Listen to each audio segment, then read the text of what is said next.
Today we need to visit the old man who, as I have heard, has an unusual connection with his goat. We aim to unravel the mysteries behind this gossip. However, the Baron, who possesses crucial information about Ciri's whereabouts, remains tight-lipped until I locate his missing wife and daughter. Join me on this journey and together we will illuminate the details surrounding this man and his goat.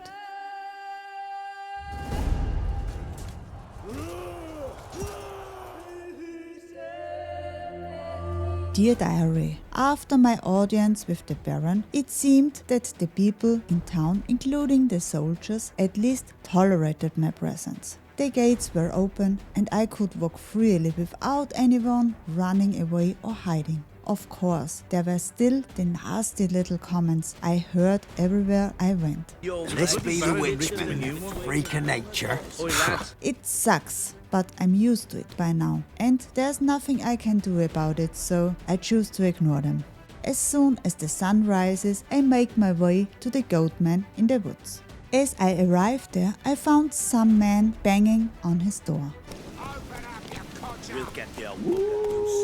It seemed like they didn't want to have a friendly visit. I talked to them and tried to calm them. I even bribed them and offered them to help with their sick friend. However, as soon as they discovered that I was the Witcher from the crossroads, they attacked me. So the word that the Baron had no longer hard feelings toward me didn't make its way out to the woods. They left me no choice but to defend myself. As I expected, the goatman was a very unconventional individual, and I liked him straight away.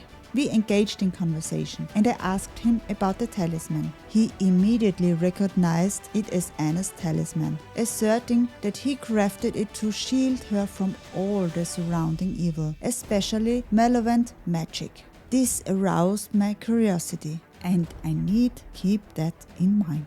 Unfortunately, he didn't know the whereabouts of Anna and Tamara. Nevertheless, he expressed a willingness to assist me and communicate with the spirits, but for that we needed his princess. Initially, I was a bit confused, but it turned out that he referred to his goat as Princess. I should have known.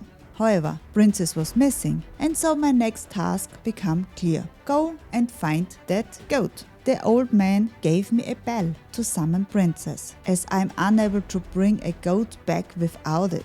Who does he think I am? So I followed the footprints and quickly located the goat. It turns out she is a very stubborn little creature, and I had no chance of making her follow me without that blasted bell. As if that weren't enough, the little troublemaker ran away again, right into the claws of a bear. Now I have to fight a bear as well. Ugh, this goat. But in the end, with a lot of bell ringing, we arrive at the hut. Princess is safe and sound, back at home. The man prepared the ritual with dead rats, goat milk, and who knows what else. I watched closely, afraid to miss anything. They are not here.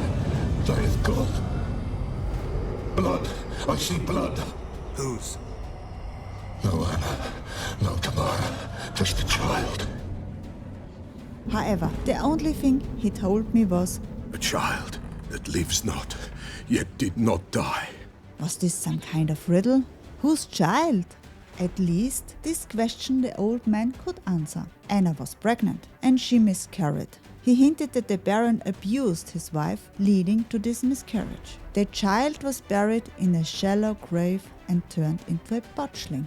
I had to make a choice. I could turn it into a leprechaun, or I could kill it and bring the blood to the old man. I need to talk to the Baron about this, and he also has some serious explanation to provide. Upon returning to the Baron, I discovered the stables were on fire. Surprisingly, nobody seemed concerned about extinguishing the fire. I was informed that a man and the horses were still inside. Without any hesitation, I ran into the stable, opened the horse boxes and ensured the man and horses could escape. Yay! The Baron evidently witnessed this scene and approached me, laughing and clearly intoxicated. A rather disgusting sight.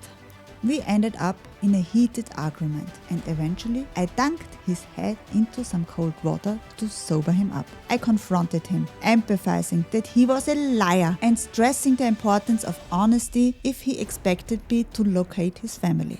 Finally, he was willing to share the whole story. He revealed that he knew Anna was pregnant and that they had a confrontation that night. He also admitted that Anna had miscarried and it was his fault. As he recounted the tale, I could see the anguish in his eyes, realizing he was a broken man. I needed to clarify what happened to his baby. I explained that it had become a botchling, born of death, an unwanted infant discarded without a proper burial. It fed on the blood of pregnant women, most likely killing them in the process. I also mentioned that the baby might be the key to finding Anna and Tamara. Shocked, he pleaded with me to lift the curse from the baby. At midnight, we embarked on a journey to locate the spot where the Baron had buried the baby. As anticipated, it was empty. As the botchling approached, it appeared calm, so I instructed the Baron to pick it up. We needed to bring it to the castle for a proper burial.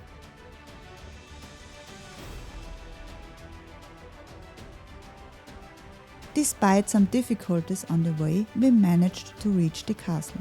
The Baron named the baby Daya and buried the body under the family threshold. Now all that was left to do was wait and hope that the botchling would transform into a lubricant, a friendly household guardian spirit. I sent the Baron inside and waited for 1 night and 1 day. As expected, Daya transformed into a lubricant. She led me outside the village and she was very fast. I needed to run to keep up with her. A bit outside the village, near a hut, we found horse prints, some clothing and a bracelet. They must have been here, changing into other clothes to avoid recognition.